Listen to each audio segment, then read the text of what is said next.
Como se tornar um gestor de tráfego estratégico? Eu vejo muita gente falando sobre você como gestor de tráfego não ser apenas um apertador de botão, porque o apertador de botão, né, não tem futuro no mercado e a tendência é você se tornar um profissional muito mais estratégico, mas eu vejo poucas pessoas falando sobre como efetivamente você consegue se tornar mais estratégico, sabe? Sobre o que você precisa fazer para você sair do campo apenas operacional. E eu queria falar um pouco sobre isso nesse vídeo, explicar no meu ponto de vista como você faz para se tornar um gestor de tráfego estratégico e também trazer dois exemplos, né? Um sobre um funil de e-commerce, como você pode ter uma visão mais estratégica, e um sobre geração de leads, que inclusive são as duas contas de Facebook Ads que eu já gastei mais de 2 milhões de dólares por mês. Foi uma para geração de leads e uma para e-commerce. E em ambos os casos, eu achei um ponto em comum, né, que é realmente você fazer uma análise completa do funil, não apenas ali do teu escopo, que seria rodar os anúncios e pegar o resultado do gerenciador, quantas vendas foram geradas e esperar que o negócio lá na ponta final tenha um resultado. Beleza? Para quem não me conhece, meu nome é Thiago Moura, sou gestor de tráfego, moro no Brasil, atuo para agências internacionais há alguns anos e meu objetivo aqui nessa série de vídeos é tentar ajudar o máximo de gestores possíveis a conseguir também fazer uma internacionalização de carreira, ser mais valorizado, receber em dólar, enfim. Acredito que você já esteja familiarizado aí, a maior parte das pessoas, com o propósito principal aqui dos vídeos. Show? Então vamos lá. Como que você se torna mais estratégico? É claro que não existe uma resposta definitiva e isso vai sempre ter... você sempre pode ser mais estratégico, pode trazer mais valor do que você já traz, né? Todo profissional pode aprender, pode melhorar, isso é algo que acho que é claro para todo mundo, mas um ótimo início, sabe? Algo que eu, até quando eu estou na posição mais de recrutador, né?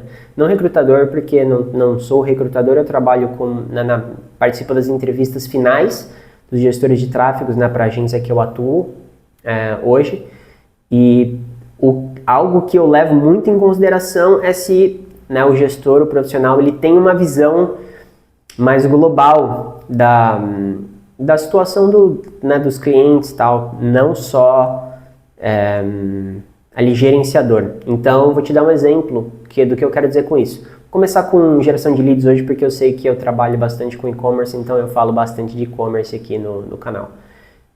Para geração de leads, o que eu faço, tá? O que eu fazia nesse exemplo prático?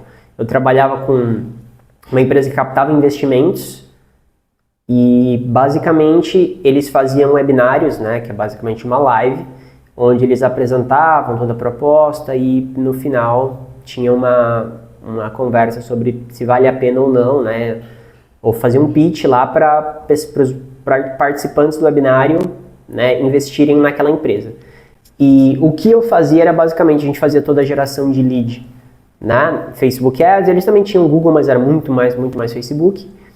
A gente fazia e aí tinham várias métricas que eu controlava e eu também recebia as métricas fora do gerenciador, que era quantas pessoas realmente participaram, então qual é a taxa de participação, qual é o custo por participante, quantas pessoas receberam o pitch de vendas, quantas pessoas converteram e até através das UTMs eu tentava relacionar com de onde veio, de que campanha, de que criativo vieram os investidores, sabe? Então são pelo menos 3 camadas, que é o custo por lead, né, que a gente gerou ali não só no gerenciador, mas total, o gerenciador talvez vai te mostrar um número, mas se você pegar a lista de leads totais de pessoas que se registraram para o webinário, era sempre um pouco diferente, então você precisa ter esse número, né? E aí o primeiro funil ali, a primeira camada, quer dizer, do funil seria o custo por lead, depois o custo por participante, a quantas pessoas realmente compareceram, e terceiro seria o custo por investidor.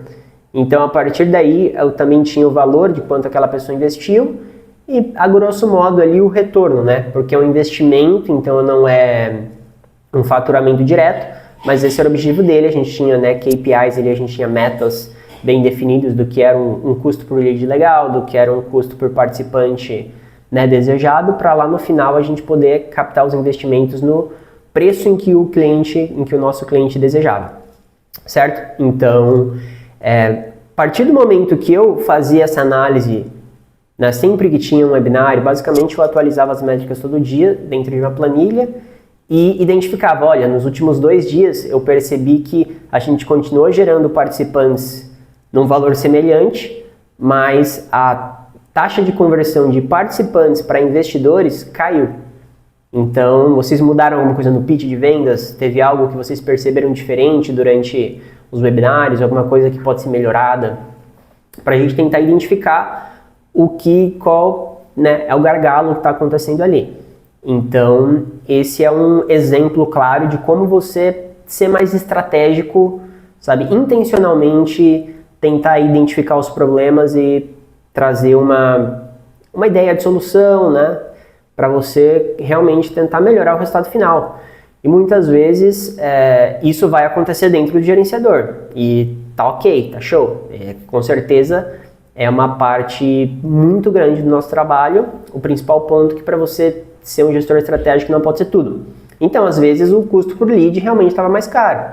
E aí eu ia identificar o CPM, né, tá diferente recentemente, tem alguma coisa que pode estar contribuindo para isso, ou, né, eu estou vendo que a taxa de conversão da landing page está pior, ou será que são os criativos que fadigaram e a gente precisa, né, testar mais criativos e tal. Basicamente fazer esse tipo de análise, algumas vezes vai ser dentro do gerenciador, outras não. Beleza? E um exemplo sobre e-commerce, né, que é basicamente uma conta que eu tenho tocado atualmente, também é muito grande. Acredito que em março a gente fez uma promoção e a gente investiu cerca de 3,5 milhões de dólares no Facebook apenas. Então é uma conta realmente muito grande, uma responsabilidade, mas também é um aprendizado enorme. E como que você, né, se torna mais estratégico ali, contribui de forma mais estratégica com um funil de e-commerce, né? Um funil, mas eu digo um modelo de negócio em si, como que você, né, tenta analisar mais o todo e trazer insights também, trazer sugestões e tudo mais. Basicamente o que eu faço, tá? A gente tem o valor investido por plataforma, o nosso KPI principal é o ROAS, que é, né, o faturamento líquido dividido pelo faturamento líquido de apenas vendas de online store, né? Que é o canal do Shopify. Eles também têm outros canais de venda, a gente não pega o faturamento total da companhia, a gente analisa apenas o faturamento líquido das vendas do Shopify, né? E aí, a partir daí você tem o ROAS, né? Que é o ROAS total. Então, eu não chego para o cliente e falo, nossa, mas a gente está gerando 3 vezes de retorno sobre investimento de acordo com o gerenciador do Facebook. Não é isso que eu faço, com certeza, sabe? Eu sempre tenho métricas secundárias, então assim, eu preciso que o Facebook esteja ali em um valor de 0,5 de ROAS, para garantir que lá na ponta a gente vai estar pegando esse ROAS principal, né, que a gente chama de Business ROAS, né, que é o ROAS do negócio todo, como um todo, para a gente poder garantir que o cliente está tendo lucro, sabe? Está realmente fechando no positivo e o investimento está sendo justificado. Então, tudo isso entra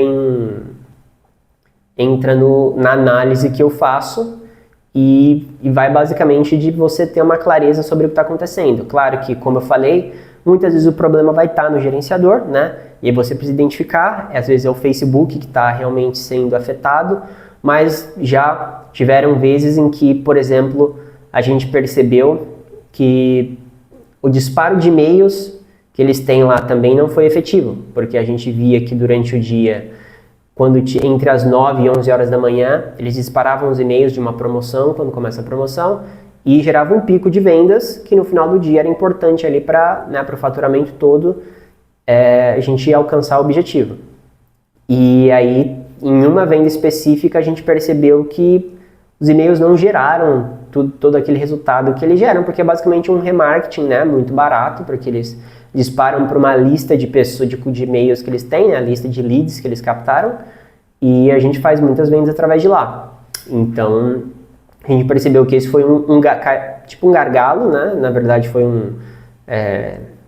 um canal que performou pior em comparação com o que vinha acontecendo, e a gente identificou lá, eles fizeram uma análise do que estava sendo disparado, eles estavam testando algumas coisas, e por fim a gente voltou para o que já tinha funcionado anteriormente, para garantir que, né, a gente não fosse muito afetado e a gente tentasse recuperar aquele faturamento que a gente não conseguiu. Então, assim, se a gente não estivesse fazendo esse tipo de análise, muito provavelmente a gente não ia ter clareza do que está causando isso e ia falar, nossa, acho que a gente precisa mudar alguma coisa no gerenciador porque a performance piorou em comparação com os outros dias e alguma coisa não está dando certo e vamos, sabe, tentar reverter isso de alguma forma. Normalmente cai sobre o time de marketing mesmo assim, sabe, de gestão de tráfego, porque a gente é uma agência e é uma agência externa e a primeira reação do cliente, da marca, né, é sempre ir até o time, né, ao time da agência e falar, olha, a gente está com um problema, a gente precisa resolver isso. Então acaba sendo a nossa responsabilidade identificar, até para a gente não só ir se isentar da responsabilidade, mas a gente ajudar a resolver e também mostrar para o cliente que eles têm uma parcela de responsabilidade no resultado, sabe? No final das contas, não é apenas o time de agência de tráfego pago que vai gerar todo o resultado para eles a custo, né, só pelo fato de que eles estão pagando a gente, entendeu? Então esse é mais um benefício de você, né, se tornar cada vez mais estratégico. E eu digo, gestores que têm essa habilidade, que têm essa capacidade de fazer esse tipo de análise, eles acabam sendo muito valorizados, porque aqui na agência, sempre que a gente encontra um profissional assim, a gente preza muito, a gente, né, eu sei que o dono da agência faz questão de manter, porque se torna um ativo da empresa, né? Um gestor que tem uma capacidade analítica, e aí começa a se familiarizar muito mais com o funil do cliente, começa a trazer sugestões, você começa a se tornar importante, porque no final do dia, o dono da agência, ele quer gerar resultado para os clientes e quer manter os clientes o maior tempo possível ali em parceria. Se você se torna uma pessoa que ajuda isso a acontecer, entendeu? Você se torna uma pessoa que gera mais resultado nesse sentido, ajuda a agência a gerar mais resultado, identificar os gargalos e tudo mais, você se torna muito mais importante. Beleza? Então o vídeo de hoje é isso. Se tiver qualquer questão, qualquer ideia de tópico que você queira, né, que eu grave vídeo sobre, só deixa aqui nos comentários. Também vou deixar o link aqui do perfil do Instagram, né? Tô planejando começar a fazer conteúdos com mais frequência lá. E também da comunidade, caso você tenha interesse de conhecer mais. Beleza? Valeu, tamo junto, até a próxima.